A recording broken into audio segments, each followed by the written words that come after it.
Welcome back to our studio. If you didn't join us earlier, my name is Elling Hamso. It's the lunch break now, and we've brought a couple of the speakers here to have a little chat with them. We've got Malgosia Bartosik. Hello. She leads the event and membership department of European Wind Energy Association. And then we've got someone all the way from India, Monimita Sarkar. Hi. Hello. That's a long way to travel. Yeah, indeed. Did you come here just for Association Congress? I did. I've known Damien for a while and wanting to come for this event past years, but this is the first year I made it. And it is a long way.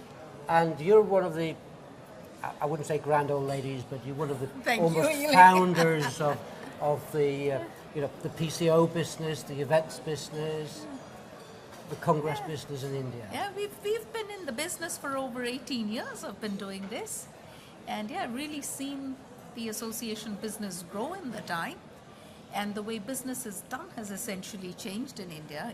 Of course, in this earlier it was primarily government meetings when I started, which was way back in the 90s. But now we see a lot more associations coming in, corporates coming in. So it's vastly different. The whole thing has changed significantly in the time. So when you come here, what does it give you to come to Europe? Is it somewhere you go to build your networks and to learn, or? Yeah, it's actually a combination of both. It is networking opportunity, it is learning. And then when you do come to Europe, then there are some business meetings that we do on the side. So yeah, it's a combination of all of it. This morning, you have been speaking about contracts, RFPs, the bidding process. Right. We didn't see that because we were running parallel with Malgosia and what she was doing. Yeah. So tell us, if we'd been in yours, because these are really relevant and interesting questions. If we'd been in that track, what would have been the key takeaways that we missed, would you say? Well, I was there really for the first part because I was actually co-located in a parallel session. But a couple of the key takeaways, I mean, the things that we spoke about was how important it is to have transparency in the whole RFP. And what we really require are very, very detailed RFPs. So that actually gives rise to a great bid.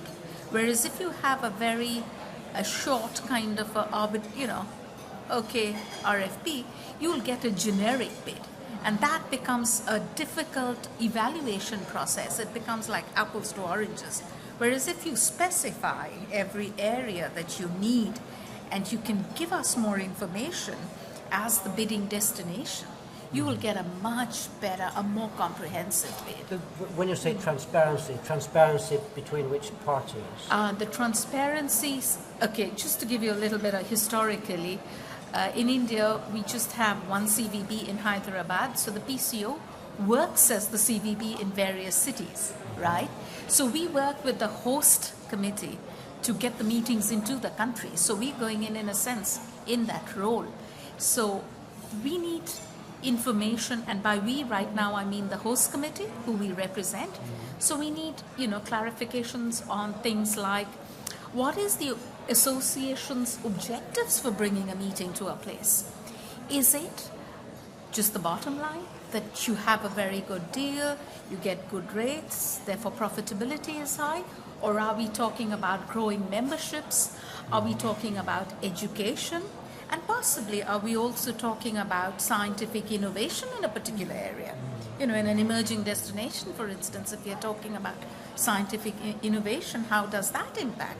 So those are the things that we would like to bring to the table. So if we have bids telling us what is the association's primary focus in holding a meeting in a particular destination. So what you're saying is, tell us everything and don't try to think that you should only tell us what we need to know. Yeah. So that's one thing, right. Openness and completeness and detail. Yeah. And then secondly? And actually, to just a little more on that, we need financial detail. So we need to know what kind of budgets. We need to know whether, the host society gets any startup seed capital, gets any money, what is the profit share mechanism, because all of that then becomes part of the bid document that we present on behalf of the client. So you need to know. We need to know. That's the thing. Firstly, you need to know everything. Yeah. There's not too much information. Yeah. There's not too much detail. Right. And then what else is a key takeaway from this morning? The key takeaway is, I guess, negotiation. How to negotiate. And here is a very, we're sort of sitting in the center, because at one end we negotiate with the venue, we negotiate with the hotel, and on the other hand, we also negotiate with the client, which is the other party really on the other side. So it's sort of a fine balance. But to create a bid, very important to have excellent hotel rates, like we all know, because we are in competition. It could be with a destination which is significantly cheaper than us. For instance, if we were doing something Mumbai to Kuching, if Mumbai was bidding and Kuching was bidding, now we know that Borneo is going to be cheaper. Negotiation in India is probably quite different from negotiation in Central Europe. I imagine so. I haven't done business in Central Europe. I know there is a session later tomorrow on multiculturalism. Yeah, actually, that session was today. Oh, was it? And I was speaking on that one. Okay. So you're right on that. Yeah. So negotiation is actually very, very different, and it could be a little long drawn out, but it happens. Yeah.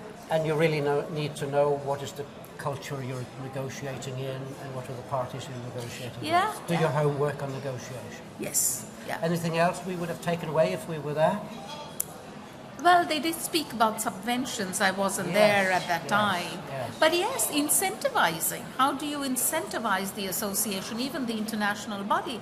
For instance, sometimes the international body will come because, again, like I said, there could be membership growth.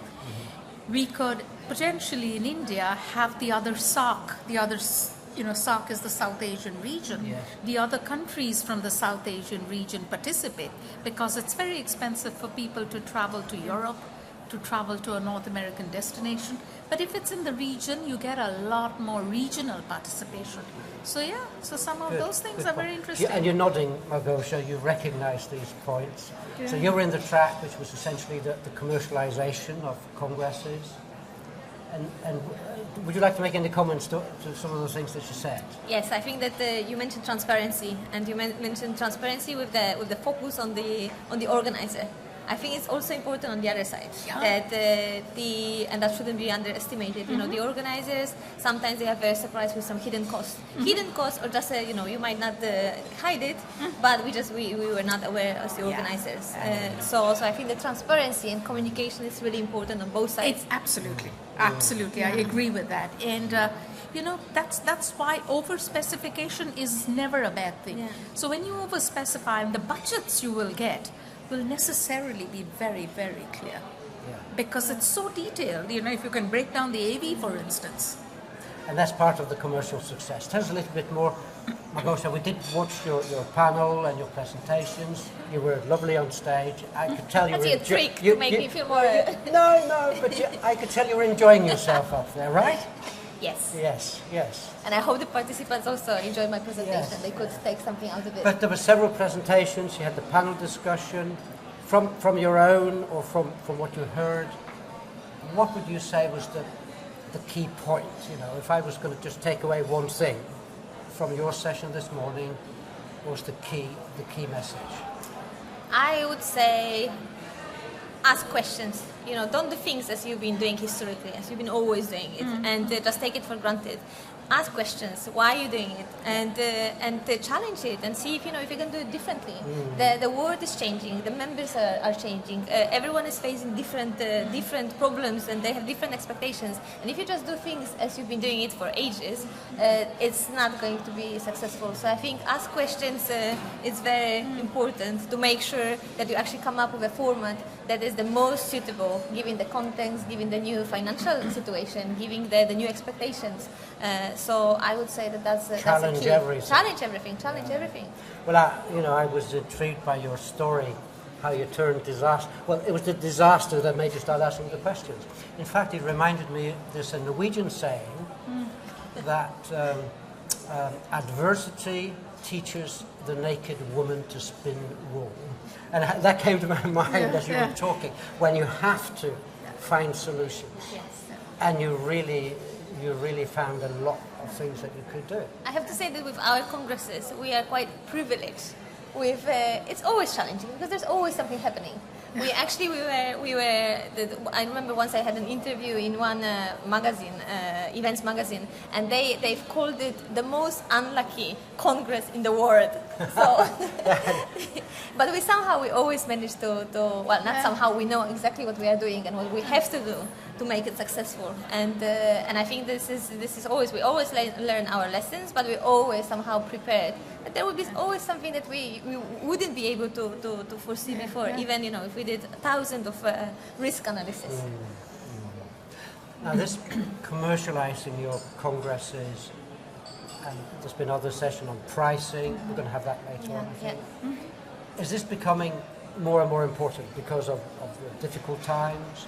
Is the role of the Congress as a source of funding becoming increasingly important, generally speaking? Yeah, it is. It is. The role of the Congress, as we know, the annual Congress or the biennial Congress, actually funds the association, right? Yeah.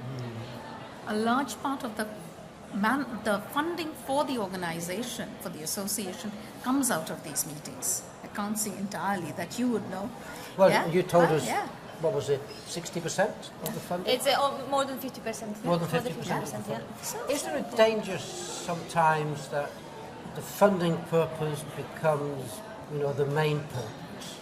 And that is there always alignment of the need to generate funding and the need to fulfill the mission of the organization, to provide the education for the participants and so forth? Is there sometimes a possible conflict? I have met organizers and associations, international associations, who are looking to taking meetings out, knowing very well, and maybe because they're a little wealthy, some of these associations, they have built up a corpus. Okay. Because now they are saying, we want to be out there. And money is not the primary aim.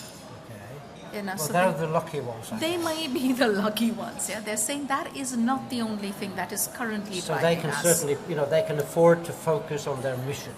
Yeah. So membership and education, new areas, cutting edge technology. From what you see, Malgosia, is this something that is an issue with you sometimes? Well, it can be very risky, and it can be a very big issue if you do it wrong. I think if your objective as an association is to make profit, well, that's wrong. That's a wrong objective to start with. Yes. So I think you need to make profit. Of course, you need to make profit because for most of the associations, that's where the most of the revenue is coming from, and you need it to finance the activities of the association. But you are not going to make profit if that's your only objective. The objective should be to serve to your members, to serve to the participants, and make a profit. So first you need to deliver and make sure that you deliver, make sure that they have the highest return on investment, that you offer them opportunities to basically get the high return on investment, and then you make profit. It has to be that way around. It cannot be the other way around. Always. We're going to do a little change of topic now. We're going to say thank you to Monimita. Thank you for joining us. Thank you very much. We're going to bring someone else on in your place. Okay, thank you very much. Our keynote speaker this morning, Milton Sousa. Have we got him hovering nearby? Milton, if you join us, please. Hi. Milton Sousa. Hi, Malgosia. So we all listened to your intriguing presentation this morning. Someone from outside of our industry, from outside the association world, taking a look at who we are, what we do. Very interesting indeed. Yesterday, I happened to ride with Malgosia from the airport in the bus to the hotel, and guess what we talked about? We talked about leadership of all things. So then I thought I'd bring the two of you together and let's have a little chat about leadership. Everything rests on leadership, doesn't it? And the congresses that she does, 10,000 people, and you can imagine all the 20 staff, but that's nothing when 10,000 people are coming together. All the subcontractors, the venues, the technology, everything. let's ask you first, Malgosia. Is that a piece of cake, or is that a big leadership challenge every time? It's always a challenge. It's always a challenge, but it's a challenge combined with passion. It's my passion with the right objective. Of course. With the right objective, because that's what you highlighted at your panel and at your keynote. And I agree with that. You need to have a right objective, and then if you can merge it with passion, then even if it's not a piece of cake, you still enjoy it. You enjoy it, and you can get people on board. Well, I think if she enjoys it, doesn't that mean she probably does it well? Of course, that's the first base condition for a good leader, is that they enjoy actually what you're doing. But actually, I've been lucky, if you want, to think about leadership, but also to actually, as an executive director of the Sturil conferences, I also run the Congress myself. Okay. So I've learned to experience leadership from that point of view as well. And it helped me kind of lose the illusion that you could be this idealistic leader that inspires people all the time. There's a bunch of really hands-on operational work that needs to happen, and a great leader learns how to move between that inspirational side, but at the same time making sure that things actually happen. And there's a transactional element to it, if you want, there's a management element to it, and there's an inspirational element to it. Yes, because leadership is all these things. It's a strategic leadership. It's making sure that you have the tools, you carry the water to the people, you have the systems, and your project management and the quality assurance, and then there's the people management. No? Yeah. Malgosia. I took some notes during your keynote, and what I really liked what you said was about volunteers. You know, when you think about volunteers, you normally think that, especially in the corporate, you say you need some free resources. And what you actually define volunteers is actually the people that do get paid, that are on a permanent contract, but they do their job because they love it, because they want to do it. They volunteer. It's their choice that they want to do it. And I think it's really important, and this is what I experience in my team. I have 19 staff, and I come to the office, and all of us, we come to the office every day smiling. It doesn't have to be me saying, look, there's something to be done, you need to stay in the office longer. Can you make sure that you check your emails during your holidays? They do it, and it doesn't feel like they are doing it because they know that they will get bonus. No, since 3 years we didn't have bonuses. Even it's linked to many different reasons, but it's not. It's the main driver is the fact that they chose to do it themselves. They want to do it. So Yes, I thought but that they was probably very... did have bonuses. They did. They had an everyday bonus. Exactly. In good management. Exactly. That's the intrinsic. That's what I would like to think. No, absolutely. I think that's the sign of a great leader is indeed that if people, actually, if you look at what Greenleaf has written about servant leadership, he says actually the measure of success of a leader is indeed in the end, if you see people growing, if you see people improving, if you see people learning, becoming more than what they thought they could be. That's the sign that you're actually doing a great job. Because then, if you are able to pull that out, the people will do it for you. Yes. You don't have to tell them all the time what they need to do. Suddenly the system becomes self-managing. Ideally, if you're a great leader, the system at some point runs to a large extent by itself. Having said that, there will always be times, as we said in the beginning, where you need to intervene. So a leader is a sort of a schizophrenic kind of personality, because you need to sometimes step in and then sometimes zoom out and leave room for others. And you need to always to move between this vision, operational, being hands-on, being hands-off, and you need to move frequently between these two spectrums. So it's really clearly a very hard job to do. Do you feel sometimes, Malgosia, that you have to intervene and you don't really have time to grow someone? You just have to go in and do it. Is that something that you feel you shouldn't have to do this? Is that a bit of a defeat every time, or will it always have to be like that? No, definitely. I wish each leader or manager had really time to get to know people first, to get to know what kind of manager they would like to have, how they like to be managed, what is motivating them. this is something that is extremely time consuming, but then it really pays off. And you know that there are some people in your staff, they are less proactive, and they feel comfortable when you told them from A to Z what they need to do. There are some that they need to do that what motivates them is a challenge. You always you put them you throw them into the deep water, and then they learn themselves how to swim. Yeah. So, but you can make a very easy mistake if you don't identify it, and then you throw them to the water. Then they sunk. But you know what Napoleon said? You know what Napoleon said about leadership? He said there are no bad soldiers, only bad officers. So at the end of the day, basically, it says you can grow anyone. Yeah? Definitely. But one thing is your own staff and your own team, and you grow them over time. But then suddenly you're managing a big system with external resources, with other companies, and they're with you maybe only for this one congress, and then it's a new team the next time. How do you exercise good management of those external resources? What is key then to make them pull with your team? I think you need to, again, I use this word engagement because I think it's very important. They need to be they need to act like extension of your team. They need to understand what are your values, what are your objectives. You need to communicate with them, and they really need to be part of the team. And but how can you make that happen? They're with you only for that short period of time. We have a lot of companies a lot of suppliers that we have long-term agreements with them, and we like to bring them. We rotate with our event, but we like to bring them with us. With the venues, of course, we rotate, and almost each year we go to a different venue.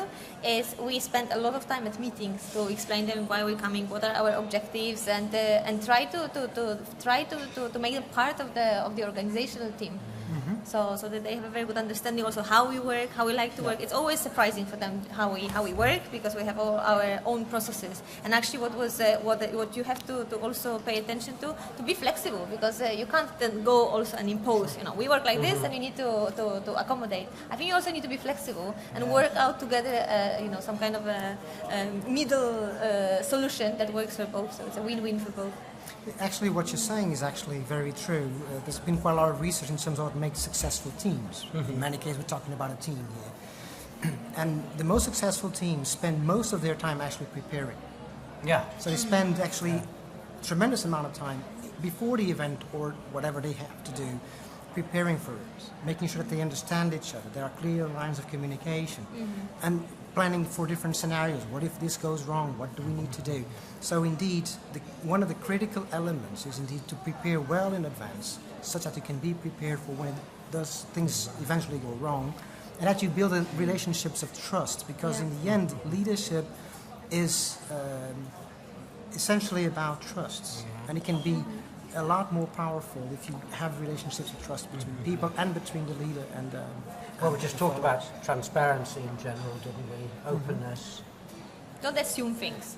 There's a lot of assumptions in all in each team. I thought you would do it. I thought you would do it differently. Yes. Don't assume. Make sure that you know what is going to happen. And if you are not sure, then make sure you explain it. And make sure that, especially that we are working in a global world. In my team, I have more than 10. I have 19 people, and there are more than 10 different nationalities. Okay. So we rotate between all possible venues in Europe. So you always work with 10, 15, 20 different nationalities. So you have to know you have to know also how they would. You have to somehow estimate how they would understand the message that you want to pass, and make sure that actually is aligned with what you meant. Yeah. Go ahead. No, you said something will go wrong, and it doesn't matter how much risk analysis and risk assessment you do. Is risk assessment a key tool that you have to make sure that communication is understood? And do you have formal risk assessment procedures at a number of stages? We have risk assessment. We would do quite a detailed risk assessment before each event. Yes.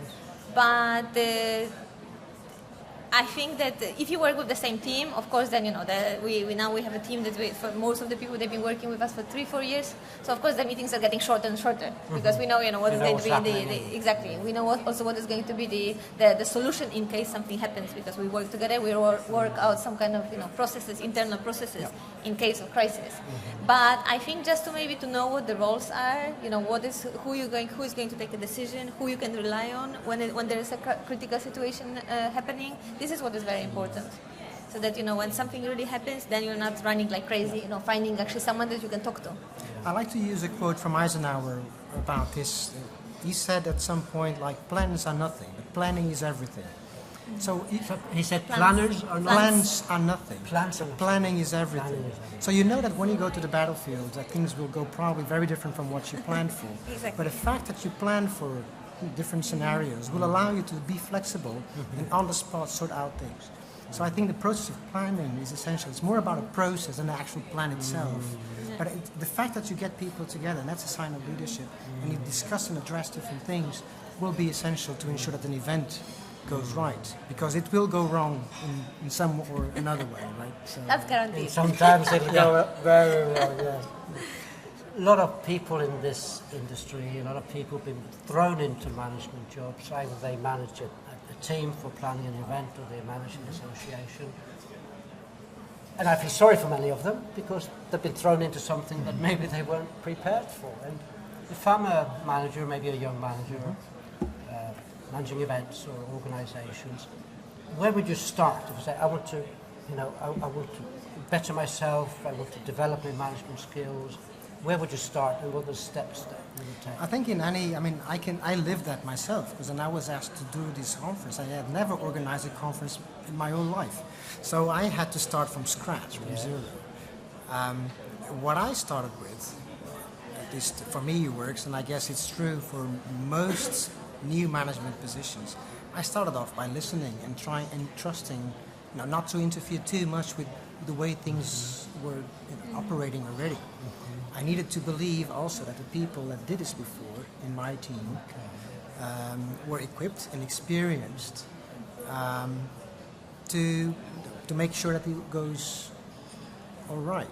So I kind of found a role in the team myself. I adapted to the team instead of trying to adapt the team to me. So I ended up doing other things that I saw, there's something missing here, especially in terms of the concept of the program, especially in terms of the way the team was operating together, in terms of the process, and not so much about the content and the details of organizing the conference. I didn't want to interfere with things they already knew. So I think my advice in any case to a young manager getting into something like that is really to learn how to listen. And to listen and trust. And trust. That's for me, and learn to deal with uncertainty. Embrace uncertainty. Don't try to fight it all the time. You need to be able to go with it as well. Well, that is trust, isn't it? When you don't have fingertips control with everything. Yeah. That would be my 2 cents of advice. Listen and trust. And trust. If it doesn't look right, maybe you haven't quite understood it. Yes. Rather than assuming that you can do better. Yeah.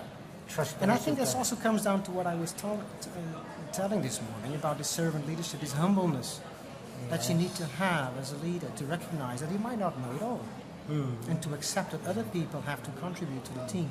We need to move away from that notion that a leader needs to know everything. Yes.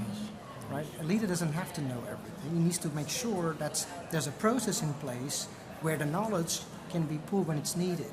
And if it's himself or someone else who has it, it doesn't matter. And if the leader is listening, he has trust. That's part of growing those people that you give the trust. And people will also feel more, empowered. And actually one of the research I've been doing is actually about what is it that people want from leaders to make their work more meaningful. And the first thing they say is, I want to feel autonomous in what I do. So that means that the leader needs to empower me to what I do. So it's like, give me the tools, give me the training, support me when it's necessary, and then move out of the way. That's basically what they want. Amen. You agree? Yes, I agree, but also I like what you said, that the managers are those that say king is right. The leaders are those that say the right things. Do the right things. And I would expect it also from if I have young managers in my team, I would expect them to not be afraid to challenge me. And that's a very cultural thing. I have that's a very cultural thing. You have some nationalities that they will never challenge you. They will never challenge you, and it's not whether they are good managers or good leaders or not. They will just not challenge you. And I really encourage to challenge if we have because this is how you grow. This is how you can develop. How you can make things better if you actually question everything. It should be done in the right way. Of course, you don't want to always disagree with your boss, but you should ask the questions. Yeah, and the timing as well. You need also to be aware when it happens. Of course, there are times also to ask questions. There are times to call for tough decisions on the spot. That do require some level of centralization. Exactly. So leadership is also about decentralizing and centralizing according to the situation. So listen, challenge, but then they need to also know who takes the final decision. The leader needs to take a decision at the end. Yes. I think those were good closing words, would I say? I think so. Thank you very much. Thank you. Both of you. Thank you very for much. being with us for this little chat. Thank you very much.